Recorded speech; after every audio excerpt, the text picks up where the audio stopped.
अस्सलाम वालेकुम। मैं हूँ शेख वकास। आज एक बहुत प्यारी बात शेयर करने का दिल कर रहा है। मैं कल टिकटॉक देख रहा था, बल्कि डेली देखते हैं, डाउनलोड जो किया हुआ है। उसमें कंपटीशन चलाते हैं।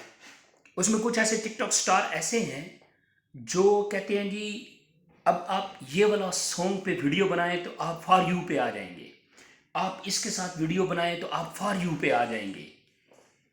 सस्ती शोहरत और अपने आप को दुनिया में मशहूर करने के लिए ऐसे ऐसे काम किए जा रहे हैं जिससे हम अल्लाह को फुल टाइम नाराज कर रहे हैं। ठीक है, हम आइडियल बना रहे हैं टिकटॉक के अंदर उसको जिसके 10 मिलियन फॉलोअर हैं।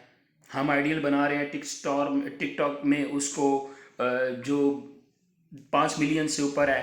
हम फॉलो कर रहे हैं नदीम नानी वाले को, जुल्करनैन को, कंवल को, कभी किसको कभी किसको। ठीक है, अब वो एक मुस्कान शेख की डेथ हुई थी तो उसके ऊपर इन्होंने 50 वीडियो बना दिए। उसकी कब्र पे जाके वीडियो बनाते हैं व्यूज़ के लिए। क्या कर रहे हो तुम लोग? कब्र को भी मजाक बनाया हुआ है, आखिरत को भूल गए हैं सारे। मैं आज एक मैसेज डिलीवर करना चाहता हूँ। प्लीज़, मेरा एक ईमान है और अल्लाह का मैं शुक्र अदा करता हूँ कि अल्लाह ने इस उम्र में ये चीज़ जहन में डाल दी है कि आइडियल अगर बनाना है ना तो उसको बनाओ जिससे अल्लाह बहुत प्यार करते थे, जो अल्लाह के महबूब थे, मोहम्मद सल्लल्लाहु अलैहि वसल्लम को। मैं आज अपने एक दोस्त के पास बैठा हुआ था, उसको दूसरा कलमा नहीं आता और दुनिया में आप उससे कोई भी बात पूछ लें वो बहुत आगे होगा। क्या हम भूल गए हैं कि कब्र में कौन से सवाल होंगे? भाइयों, ये शोहरत आरजी है। आज मुस्कान मर गई है, बहुत सारे टिकटॉक स्टार मर गए, बहुत सारे फिल्म स्टार मर गए, बहुत सारे क्रिकेटर मर गए हैं। किसी का नाम बचा? ताजी खोखरे को भी दुनिया भूल जाएगी, बल्कि भूल चुकी होगी। अब उसके बेटे का नाम चलता है। इस दुनिया में वही चीज़ काम आएगी जो आप आखिरत के लिए बना के जाएंगे। कब्र के अंदर 3 सवाल होंगे, उसकी तैयारी कर लो। कब्र में और कोई सवाल नहीं होगा कि तुम फॉर यू पे थे तो तुमको छोड़ दिया, तुम अमेरिका के सदर थे तुमको छोड़ दिया, तुम पाकिस्तान के वज़ीर आज़म थे तो आपको छोड़ दिया, आप जनाब फ्रांस के आप पावरफुल सदर थे आपको छोड़ दिया, आप रशिया की ताकत रखते थे आपको छोड़ दिया। क़यामत वाले दिन इन चीज़ों का सामना नहीं होगा।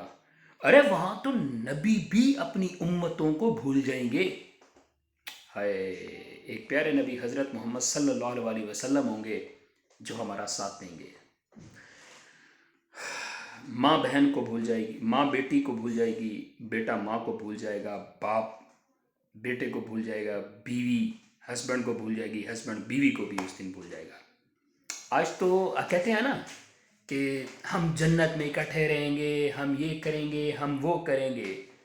जब सवा नेज़े पे सूरज खड़ा होगा ना भाइयों, तो उस वक्त कोई किसी को याद नहीं करेगा। और मैं ये वीडियो क्यों बनाता हूँ? कहते हैं कुछ ऐसा काम कर जाओ कि जो आखिरत भी आपकी संवार दे। मेरे मरने के बाद जब आप लोग ये वीडियो देखेंगे तो मेरे लिए दुआ ज़रूर करेंगे। मैं सस्ती फेम के लिए कोई ऐसा काम नहीं करना चाहता जिससे मेरा अल्लाह नाराज़ हो जाए। हाँ, इंसान हो, खता तो हो सकती है, गलती तो हो सकती है, इंसान हो ना। मैं बहुत बड़े बड़े स्टार्स के साथ मिलता भी हूँ, मेरे दोस्त भी हैं। कभी उनके साथ मेरी वीडियो आ जाए तो आपने गलत नहीं लेना, लेकिन मैं पूरी कोशिश करूँगा कभी मेरी उनके साथ भी वीडियो होगी तो एक अच्छा मैसेज डिलीवर करूँगा, ना कि कोई ऊट पटांग हरकत करने की कोशिश करूँगा। मेरी कोशिश यही होगी, बाकी वो होगा जो मेरे अल्लाह को मंजूर है। मैं भी इंसान हूँ, मैं जिस एज में मौजूद हूँ इस एज में बड़ी ख्वाहिशात होती हैं, लेकिन अपने आप को कवर करने की कोशिश तो कर रहा हूँ ना। कहीं गलती भी करूँगा। आप लोग कहेंगे अरे तुम तो ये बोलते थे, तुम तो वो बोलते थे, अब तुम क्या कर रहे हो? तो एक दो गलतियाँ हो जाती हैं, लेकिन बोल बोल के अपने आप को ठीक करने की कोशिश करूँगा कि नहीं यार, मैं ऐसा नहीं हूँ, मैं तो वैसा था। तो फिर मैं कोशिश करूँगा वैसा बनने की। दो में याद रखना, दिल करता है अच्छी बात शेयर करने का। यही चीज़ें होती हैं जो हमारी आखिरत में काम आएंगी। तो आप लोग भी कोशिश करें, ऐसे काम करें जिससे हमारा अल्लाह राज़ी हो। अल्लाह पाक मुझे नेक काम करने पे तौफीक दे, इस्तकामत दे, और आपको भी। जज़ाकल्लाह।